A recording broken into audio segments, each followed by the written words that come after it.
네, 안녕하세요. EIM 홍보대사 윤영빈입니다. 오늘 제가 홍보대사로서 진행하는 첫 방송인데요. 야, 이게 제가 해도 되나? 뭐 물론 운동을 좋아하지만 제가 또 이렇게 요즘 들어서 꾸준히 이렇게 운동을 하는 스타일은 아니긴 하거든요. 근데 오늘을 또 계기로 저도 열심히 배워서 운동이 약이다. 여러분에게 어떻게 하면 약이 되는 운동을 할 수 있는지 알려드리기도 하고 또 저도 함께 배워보도록 하겠습니다. 자, 운동이 약이 된다라는 거는 정말 몸소 느껴지는데요. 오늘 그 이야기를 해보겠습니다. 첫 번째 이야기로 요즘 유행하는 운동 챌린지 과연 효과가 있는가? 네. 자, 의학, 과학, 그리고 현실 세 가지 시선으로 살펴보도록 하겠습니다. 자, 먼저 의학적 관점에서 말씀해 주실 분을 모셨습니다. 인사 부탁드립니다. 네, 안녕하세요. 고대 안암병원 가정의학과에서 근무하는 한병덕입니다. 운동은 분명히 약이 됩니다. 하지만 잘못하시면 부작용이 되기도 합니다. 제가 이것을 의학적 관점에서 잘 짚어서 설명드려 보겠습니다. 네. 자, 그리고 오늘의 운동과학 전문가 선생님 모셨습니다. 안녕하세요. 안녕하세요. 저는 동국대학교 스포츠문화학과 정진욱 교수입니다. 요즘 운동은 거의 데이터, 과학의 시대입니다. 오늘은 이런 점을 실제로 체력, 근육 이런 쪽에 데이터가 어떻게 영향을 미치는지 같이 얘기해 보도록 하겠습니다. 네, 두 분과 함께 하니까 뭐 아주 든든합니다. 저도 개인적으로 궁금한 것들도 많이 있고요. 근데 요즘은 정말 그 운동이 콘텐츠가 되는 시대가 아닌가. SNS에 보면 온통 운동복에 운동하는 모습들이 막 올라오거든요.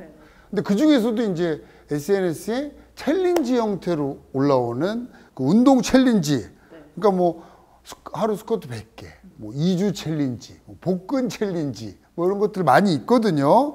근데 이게 그 중에서도 7일 플랭크 챌린지. 요거에 대해서 한번 오늘 얘기를 해보도록 하겠습니다. 네. SNS에서 이제 제일 핫한데 혹시 그거 보셨나요? 플랭크 챌린지? 플랭크 챌린지 보기는 했는데 네. 저는 이제 해보기도 하는데 네. 저 잘 오래 못하겠더라고요. 아, 진짜요? 아니, 선생님이신데 이거 잘 하셔야 되는 거 아닌가? 막 예. 예. 한 시간씩만 버티셔야 되는 거 아닙니까? 한 시간 쉽지 않습니다. 저 이 챌린지가 보통 3분에서 뭐 6분 이렇게 챌린지를 네, 하는 네. 것 같더라고요. 근데 혹시 3분 해보신 적? 아, 저 3분 못해요. 교수님 혹시? 저 30초, 30초에서 1분까지. 30초도 오래 하시는 건데. 이게 쉽지 않습니다. 네, 그렇습니다. 그게 SNS에 보니까 30초에서 한 3분까지 버티는 챌린지인 것 같은데 이게 보통은 한 1분까지는 뭐 이렇게 벌벌벌 떨면서 그거 아시죠? 이렇게 설설설설 떨면서 버티는 거는 가능은 한 것 같아요. 근데 이게 일반인 3분은 사실 뭐 거의 불가능한 거 아닙니까? 뭐 일반인이 어떤 일반인이냐에 따라서 조금 다를 수 네. 있겠는데 저도 3분은 사실 솔직히 추천드리지는 않을 것 같아요. 그러니까 오래를 버티고 이렇게 하는 게 좋지만 그렇게 힘들면 자세가 바르게 나오기 어렵거든요. 아, 그렇죠. 네, 근데 자세가 바르지 않은 상태에서 오래 하는 건 오히려 몸에 무리가 갈 수 있기 때문에 오히려 자세를 바르게 하고 뭐 시간을 좀 줄이더라도 그렇게 하는 게 훨씬 좋을 것 같습니다. 그렇습니다. 이 플랭크가 사실 어떻게 보면 왜 플랭크냐라고 보면 제일 쉬워 보이는데 운동 효과가 많다 그러니까. 왜냐면 전신 운동이기 네. 때문에 사실 그걸 버티려면 그 플랭크가 제일 어려운 게 보시면 옆에서 이렇게 봤을 때 몸이 어쨌든 일자를 이렇게 만들려면 네. 복근, 뭐 다리 근육이나 뭐 여러 가지 근육을 다 써야 되는데 사실 플랭크라고 저희가 해도 엉덩이가 이렇게 올라가거나 뭐 이렇게 밑으로 이렇게 꺼지거나 뭐 이러면 네. 오래 버티면 약간 그렇게 되거든요. 네. 그러면 사실 몸에 무리가 더 가잖아요. 그렇죠. 이게 플랭크 운동을 하는 이유가 지금 말씀하셨던 것처럼 네. 수평을 이룬 상태로 지지하는 원래 운동이잖아요. 근데 이제 챌린지 이런 걸 보면 완전 고수들이세요. 이렇게 했다가 또 동작도 바꿨다가 하시는 분들도 있는데 이거 숙련된 분들이 아니라면 오히려 해가 될 가능성들이 훨씬 크고요. 네. 우리 몸의 근육이라는 게 사실 그렇잖아요. 이게 자주 썼던 근육은 그래도 유연함이 남아있고 근력이 남아있는 부분들이 많은데 네. 이 플랭크 운동의 핵심적인 거는 코어 머슬들을 네. 강화시켜주는 운동이거든요. 대부분 우리 현대인들 안 쓰고 있어요. 안 쓰고 있다가 그걸 한다 뻗으시면 실제로는 코어 운동도 잘 되지 않고 무리한 관절들에만 통증이 유발된다고 하는 다른 문제가 생기시거든요. 그래서 저의 생각에는 모든 운동이 마찬가지지만 버틸 수 있을 때까지 하고요. 네. 다음 날 그것보다 5초 더 하고 맞아, 맞아. 그 다음 날 30초 더 하고 이런 식으로 늘려가시는 게 제일 좋지 않을까 싶습니다. 네, 저는 이제 말씀 주신 것 중에 두 가지 공감 포인트가 제가 최근에 안 게 제가 몸이 엄청 틀어져 있대요. 몸이 엄청 틀어져 있는데 이제 이게 아프기 시작한 나이가 된 거예요. 그러니까 엄청 반성이 되는 거죠. 어릴 때.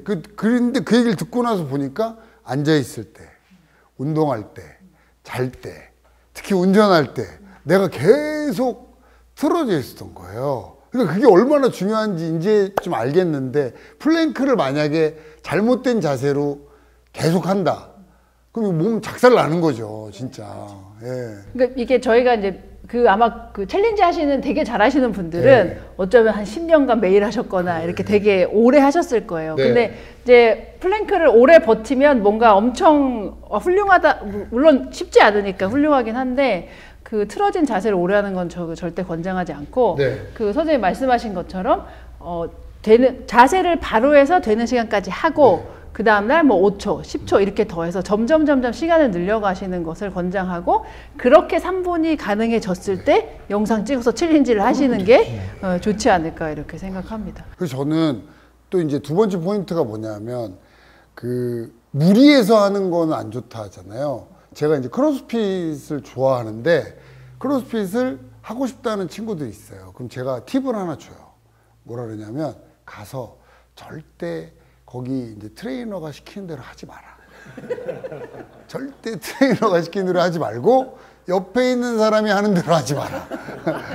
그리고 무조건 트레이너가 시키면 아파서 이거 뭐 예를 들면 뭐 한 60파운드짜리 해야 된다. 그러면 한 30만 난 하고 뭐 한 30개 해야 된다. 그럼 난 10개만 하고 이렇게 해라.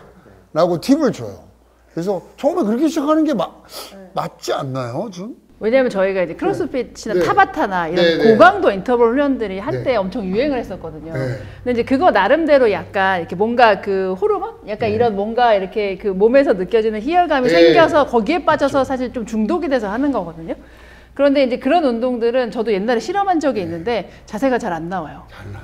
그럴 수밖에 없어요. 왜냐하면 내가 이걸 할 수 있는 운동이 아닌데 억지로 하게 되면 빨리 목적에 다가가려면 이제 흐트러진 자세. 저희가 그걸 액세서리 모션이라고 하는데 윗몸 일으키기도 사실은 되게 단순하지만 저희가 이제 선수들한테 예를 들어서 초등학교 선수한테 코치 감독님이 50개 해 이렇게 하면 무섭잖아요. 그러니까 50개를 어떻게든 하는데 생각해 보시면 뭐 엉덩이 치기 하고 뭐 난리 나잖아요. 배 이만큼씩 들어가고 몸부림을 치잖아요. 그래서 윗몸 일으키기를 많이 한 친구들을 가끔 보면 목이 굵어요. 왜냐하면 목 강화를 했구나. 그러니까 왜냐하면 사실 생각해 보면 우리가 그 운동을 할 때 쓰는 근육은 뭐 복근이면 복근을 집중을 하거나 뭐 다리에 대퇴근이면 대퇴를 집중해서 해야 되는데 이거는 이걸 만들어내야 되니까 올라오려면 제일 쉬운 게 목 가지고 막 이렇게 당기는 거거든요. 그러면 복근은 오히려 하나도 안 생기고 목이 굵어지는 경우가 사실 되게 많아요. 그래서 그 액세서리 모션이 생기는 게 어떨 때는 50개를 채우는 게 중요하기도 하지만 액세서리 모션이 생기지 않은 상태로 몸을 만들어 놓고 거기서 개수를 늘려가고 이게 굉장히 중요하기 때문에 챌린지를 무리하게 하시는 건 반대고 그렇다고 다만 어쨌든 그 플랭크가 아주 뭐 안 좋은 운동은 아니거든요. 플랭크는 엄청 좋은 운동은 확실하잖아요. 굉장히 좋은 공간도 안 넓어도 되고 뭐 쉽게 할 수 있는 운동이라서 뭐 복근도 좋아지고 자세 교정이나 균형감 향상에도 좋기 때문에 자세만 잘 갖고 하면 좋은데 사실 이제 이런 포인트에서 어떻게 보면 혼자 하면 잘 모르잖아요. 그렇죠. 혼자 하면 잘 모르니까 이럴 때 운동 전문가가 필요하거나 운동 전문가가 없으면 옆에 이제 뭐 파트너가 같이 이렇게 자세를 봐준다거나 사진을 찍어준다거나 하면서 하면 좀 좋을 것 같습니다. 그게 이제 카메라 켜놓고 하면 댓글로 엉덩이 내려갔어요. 뭐 이런 거 해줄 수 있는데 아니 저희가 좀 안 좋은 운동인 것처럼 얘기 드리는 게 아닙니다. 그죠? 그거 좋은 운동이잖아요. 이건 가정의학과 의사 입장에서 얘기를 드리면요. 제가 만나는 분들, 만성질환 많은 분들, 노인분들 많은데요. 가장 좋은 운동 중 하나가 코어를 이제 잡아줄 수 있는 이 플랭크 운동인데 좋은 운동이죠. 코어 근육이 잘 잡혀 있으면요. 좀 말씀 나눴던 것처럼 자세 좋아지죠. 자세 좋아지는 것 자체가 얼마나 큰 영향을 주냐면 지금 키가 크고 있으세요? 줄고 있으세요? 줄고 있죠. 줄고 있습니다. 왜 줄어드냐 그러면 척추가 굽어서 뼈 사이사이가 얇아져서 좁아지는 건데 코어 머슬이 잘 잡아주면 그러니까 쉽게는 키도 줄지 않아요. 진짜 우리- 좀 많이 많이 줄어요? 좀 했어요. 늦게 줄겠죠. 오. 구부정이지 않겠죠. 네. 그리고 그 근육들이 잡아줌으로써 활동하는데, 운동하는데, 에너지를 소비하는데 훨씬 긍정적인 역할들을 많이 줍니다. 그래서 플랭크 운동, 그리고 이제 한 가지 더 생각해 보시면 어르신들. 자, 우리 노인이 되는 걸 준비를 하면요. 아마 앞으로는 우리가 뼈가 부러져서 누워있다 돌아가시는 분들이 많아지는 시대가 될 거거든요. 코어 머슬들이 잘 잡아주면 골다공증 있는 분들도 척추뼈가 부러지거나 이럴 가능성들도 굉장히 줄여줄 거예요. 그래서 왜 운동선수들 보면 연골이 안 좋은데 근육으로 버틴다는 맞아요, 얘기를 맞아요, 하잖아요. 네. 예. 뉴스에 나오는 그런 분들, 뭐 네. 나는 뭐 이미 디스크가 몇 개 터졌다, 네. 근데 금메달 땄다 하는 분들 코어 머슬 보면 이 머슬 자체가 뼈보다 다르죠. 튼튼하신 거예요. 네, 네, 네, 맞아요. 우리의 뼈대를 잡아주는 근육이기 때문에 굉장히 중요한데 이건 운동으로 잡아줄 수 있는 근육이 아니기 때문에 네. 플랭크 운동은 그리고 시간도 많이 안 걸리거든요. 그렇죠, 그렇죠.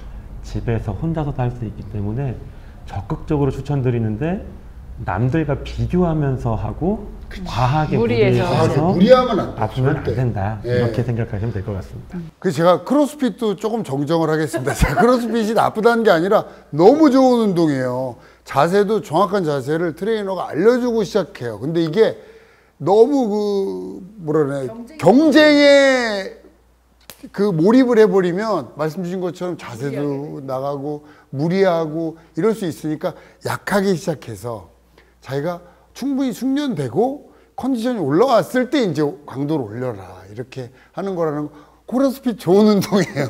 오해 없으시기 바랍니다. 그 관점에서 제가 말씀드리고 싶은 게 갑자기 네. 생각났는데 저희가 보통 이제 준비 운동을 해야 되는데 네. 운동하기 전에 네. 준비 운동을 해야 되는데 준비 운동을 안 하는 경우가 많잖아요. 그렇죠. 생각보다 왜냐면 바로 뭘 운동을 하거나 사실 제가 선수들한테도 그런 얘기를 하고 이제 일반인에게도 그런 얘기를 많이 하는데 준비 운동은 웜업이잖아요, 그렇죠. 영어로. 근데 준비 운동은 스트레칭이라고 생각하시는 분들이 많은 것 같아요. 아, 왜냐면 보통 우리가 그렇죠, 스트레칭을 그렇죠, 하니까. 맞아요. 그래서 몸이 좀 약간 더워지고 땀이 조금 이렇게 송송 나면 그때부터 진짜 내가 할 본 운동을 하는 것이 본 운동의 효과도 훨씬 좋고 부상도 예방을 하게 되는데 어떻게 보면 몸 풀다가 저 사람 몇 개 드는데 나도 해야지 이러다가 몸 푸는 시간이 줄어들 수도 있고 크로스핏에서는 자세가 그 운동을 그만큼 할 만큼 내가 근육이 준비가 안 됐는데 운동을 하기 때문에 다치는 경우가 많아서 그 웜업의 중요성도 갑자기 강조하고 싶다는 생각이 좀 웜업 들었습니다. 진짜 중요한 거를 여러분 나이 들면 알아요. 어릴 때는 모르죠. 몰라. 뭐 웜업을 하나 안 하나. 난 몸이 다 움직이니까. 근데 이제 나이가 좀 차고 운동을 하려고 보니까 웜업을 안 하면 바로 다치거나 아니면 진짜 그만큼의 운동량이 안 나오거나 그러니까 웜업은 지금 후회하는 거예요. 어릴 때도 좀 할 걸. 네, 그러니까 지금 보시는 분들에게 네. 다시 알려드려서 웜업을 일찍부터 하셔야 된다 이렇게 말씀을 드려야 될 것 같고 네. 간혹 이런 분 계세요. 웜업을 하면 힘들어서 본 운동을 못해서 웜업을 좀 줄이게 돼요. 네. 근데 그것도 웜업을 했는데 본 운동이 너무 힘들다는 거는 본 운동할 체력이 아직 안 됐다는 거라고 그렇죠. 볼 수도 있거든요. 네, 그래서 웜업을 하고도 본 운동이 내가 체력에 받쳐주는 것게 네. 맞는 절차다 이렇게 생각하시면 좀 좋을 것 같아요. 그렇습니다. 네, 그러니까 이제 정리를 좀 해보자면 바른 자세로 너무 무리하지 않는 선에서 하는 것이 좋고 이것은 이제 플랭크 챌린지만이 아니라 크로스핏도 해당한다. 네. 크로스핏 죄송해요. 그런 의도 아니에요. 네. 모든 운동에 해당한다. 이렇게 아시면 좋을 것 같습니다. 네.